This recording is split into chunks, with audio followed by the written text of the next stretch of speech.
Saludo con aprecio a todas y a todos que nos están viendo, también por las redes sociales, de manera presencial, a las y los diputados, a mis compañeros de la mesa, compañeros y compañeras. Qué importantes son estos espacios que nos permita justamente dialogar sobre diferentes temas. Hoy la mesa 11, que habla sobre el financiamiento público de los partidos, no es un tema sencillo de abordar, porque al final esto nos va a permitir una sana discusión y lo que vamos a aportar, el objetivo es que las y los diputados puedan tener mayores elementos desde diferentes miradas, ¿no? Desde el derecho, compañeros contadores, contadoras, desde la ciencia política, ¿qué les puedo decir? Y el objetivo, y me voy a centrar básicamente primero en la importancia que tienen los sistemas de partidos, ¿no?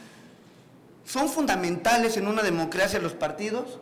Sí, claro, y más en una democracia representativa, que es lo que nos permite justamente dirimir el conflicto social de manera pacífica. Esa es la importancia de unas elecciones y la importancia que tienen también los partidos políticos. En algo coincidimos, creo que la mayoría en esta mesa y en otras mesas, es que claramente tenemos que replantearnos el coste electoral. Y en eso creo que hay una amplia coincidencia, viendo otras mesas dentro del Parlamento abierto, donde diversas especialistas lo han mencionado. ¿Qué quiero mencionar con esto? Si revisamos las 42 iniciativas, que bueno, no todas tienen que ver obviamente con el tema del financiamiento público de los partidos, pero sí resalta la propuesta que plantea de solamente destinar presupuesto público a los partidos para campañas electorales, ¿no? Y ahí es donde centramos un poco la discusión de si es necesario dotarles a los partidos de financiamiento de manera ordinaria, además, efectivamente, que tiene que ver con el destinado a campañas, que cuando es intermedio, 30% más del presupuesto, bueno, del financiamiento, porque es una fórmula. También decirle a la ciudadanía, tenemos que estar muy informados y muy formados en esos temas, porque todavía llega a pensarse que entre menos partidos, con la fórmula actual, nos va a costar menos. No, nos cuesta exactamente lo mismo, porque es una fórmula constitucional, ¿no? Entonces, no se trata de si son más o si son menos partidos, se trata de la calidad de las elecciones, la calidad del sistema de partidos. Al final tenemos que replantearnos y crear las condiciones a través de las reformas, crear un andamiaje que permita justamente tener elecciones competitivas. No quiero citar a Sartori y el sistema competitivo de partidos, pero a eso le tenemos que apostar, a una democracia donde los partidos realmente puedan tener, en este esquema, sean realmente partidos, ¿no?, modernos, ¿no?, que tengan justamente una mayor cercanía con la ciudadanía. Más adelante, ahí, justamente revisando los datos de la encuesta sobre cultura política que realiza el INEGI en el 2000, pues vemos claramente que los partidos están ahí hasta abajo, ¿no?, en cuanto a ese nivel de confianza con la ciudadanía. No se trata de minar más esa relación, tenemos que fortalecerla. Y qué mejor que hablar de este tema justamente en el espacio donde hoy encontramos diputadas, diputados emanados de diferentes fuerzas políticas, pero que además también, y ya pasó esta mesa, sobre el tema de la sobrerepresentación, la subrepresentación, sobre el tema de si quitamos o no plurinominales, que sí son por listas.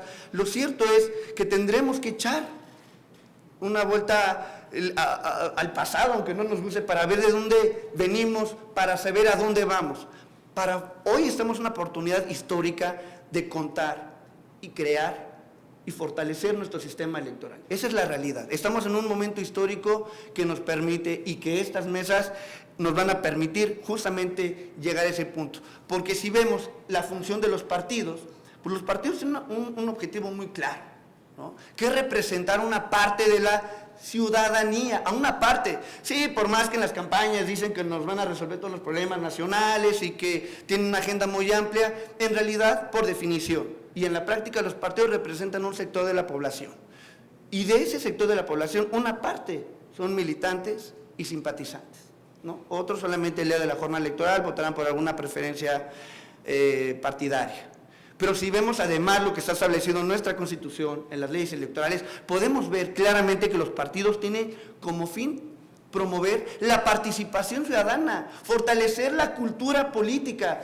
Y ahí nos preguntaremos si se está logrando el objetivo. Y eso es algo que tenemos que analizar. Yo creo que, y digo, además de celebrar, decía, esos espacios, creo que el tiempo es muy corto, tendremos que multiplicar. Hablar de modificar el sistema electoral, justamente lo platicaba con el equipo, decíamos, tenemos que dar más tiempo, porque estamos tocando solamente un tema del sistema político, que es el subsistema electoral y el subsistema de partidos. Pero ¿y el sistema político? Porque esto modifica completamente nuestro contrato social, nuestro pacto social como ciudadanía. Entonces, primero, tenemos que replantearnos que formalmente, y en eso también las diferentes propuestas lo menciona, reconocer que los partidos al final son entidades de interés público, y al ser entidades de interés público implica y significa que se les debe de dotar de herramientas básicas para cumplir con este objetivo. Eso es muy importante. ¿A dónde tenemos que apostarle? Digo, y me adelanto un poco a las propuestas que en otro momento lo voy a mencionar por cuestión del tiempo. Estamos hablando que en ese momento, sí, efectivamente, estamos hablando de manera global en cerca de 11,000 millones de recursos públicos, tanto federal como locales. Estamos hablando justamente de la importancia que tiene el financiamiento público y además de regular el financiamiento privado, porque también tenemos que llegar a ese punto. ¿Qué tanto se les debe de dar? Replanteamos la fórmula, que es 65 de Luma, multiplicado por el padrón electoral, que es un poco más que el listado nominal, ¿no? Y además viene otro segundo momento, ¿cómo lo repartimos? ¿Lo dejamos 70-30? ¿Buscamos una fórmula que vaya avanzando al 60-40, al 50-50?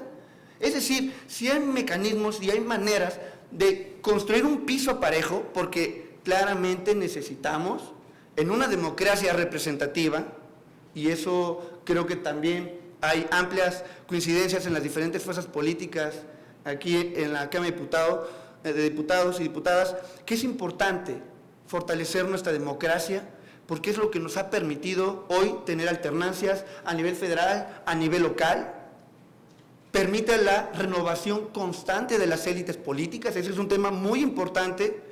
Entonces, yo sé que no es,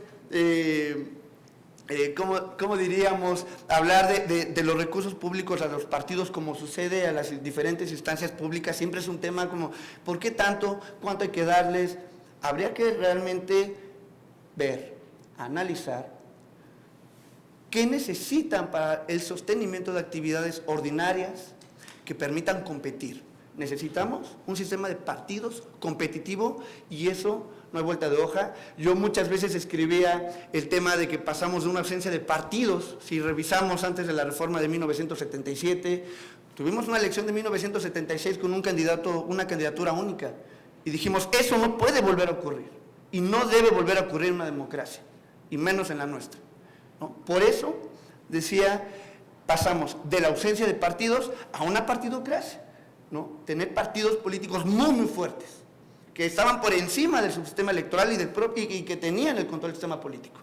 Ahora tenemos que replantearnos en justamente valorar esa fuerza y ese impacto de los partidos políticos dentro de nuestra democracia. Y yo le dejaría hasta aquí para en otro segundo momento fortalecer estas ideas. Muy amable, gracias. Muchísimas gracias, doctor Alfredo Alcalá. El siguiente participante.